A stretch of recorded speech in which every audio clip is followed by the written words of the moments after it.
कक्षा 9 में कबीर दास द्वारा रचित साखी का 4 पद्य पढ़ा चुकी हूँ। आज मैं 5वें पद से पढ़ाने जा रही हूँ। जब मैं था तब गुरु नहीं, अब गुरु है हम नाही। प्रेम गली अतिसाकरी, तामे दो न समाही।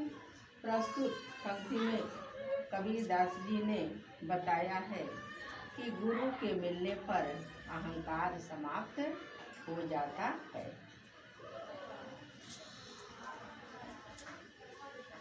जब मैं था तब गुरु नहीं।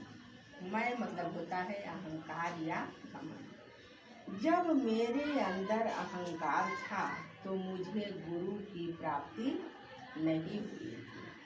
अब गुरु है हम नाही, और जब मेरे अंदर या जब मुझे गुरु की प्राप्ति हुई तो मेरे अंदर का अहंकार नष्ट हो गया। प्रेम गली अतिसाकरी, तामे दो न समाही। क्योंकि प्रेम रूपी गली इतनी पतली है कि उसमें अहंकार और प्रेम एक साथ समाहित नहीं हो सकते।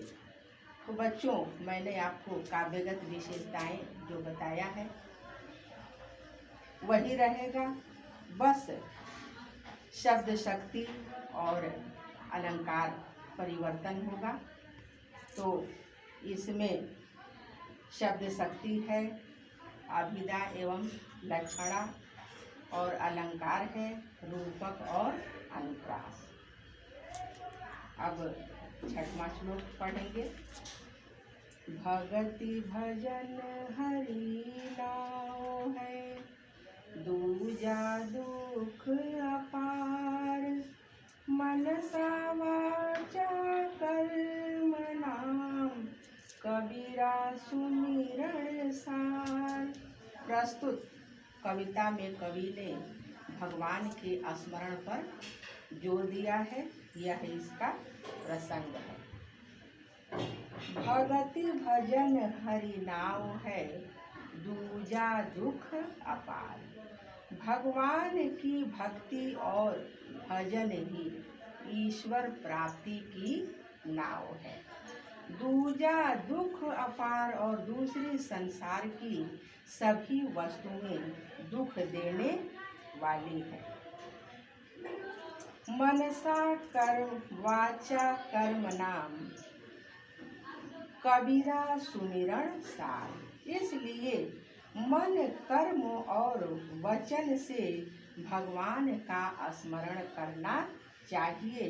यही जीवन का प्रथम सत्य और सार्य है, या यही जीवन का परम सत्य और सार है। तो इसमें शब्द शक्ति होगा अभिधा, अलंकार होगा अनुप्रास अलंकार और रूपक अलंकार। उसके बाद अगला है कबीर चित्त चमकिया, चहु दिस लागी लाई।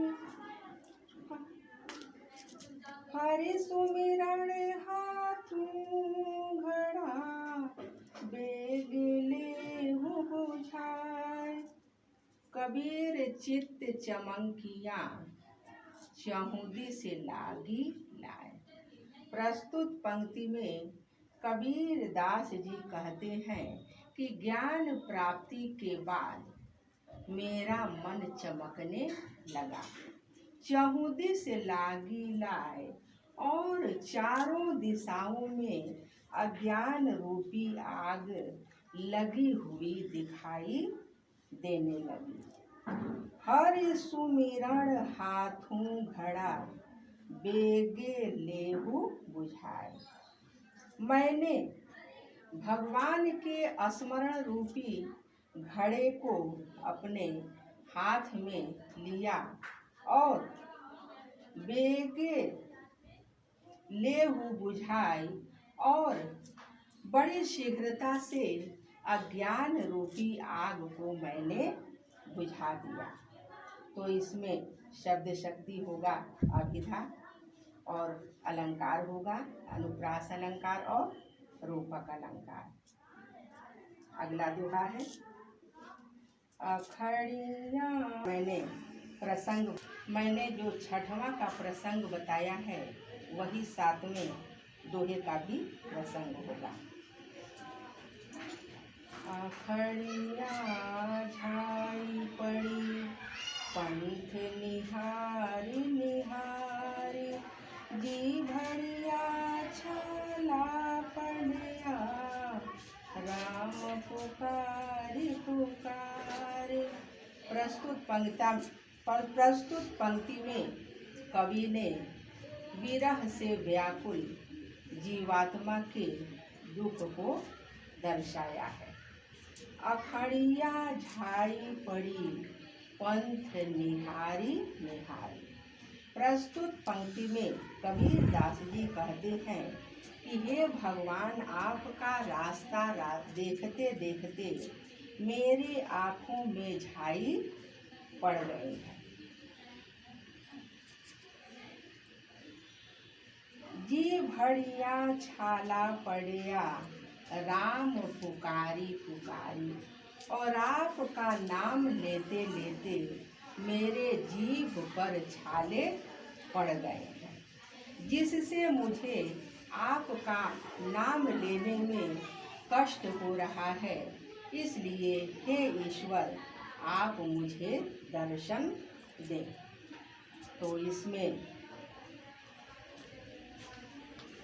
शब्द शक्ति हो जाएगा अभिधा, अनुप्रास होगा, इसमें अलंकार और पुनरुक्ति प्रकाश होगा, रूपक अलंकार होगा।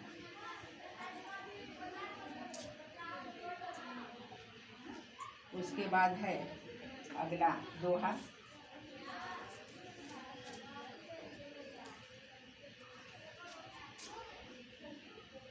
सुख को सुख कहे मानत है मन मोद जगत जबैना काल का कुछ मुख में कुछ बोध।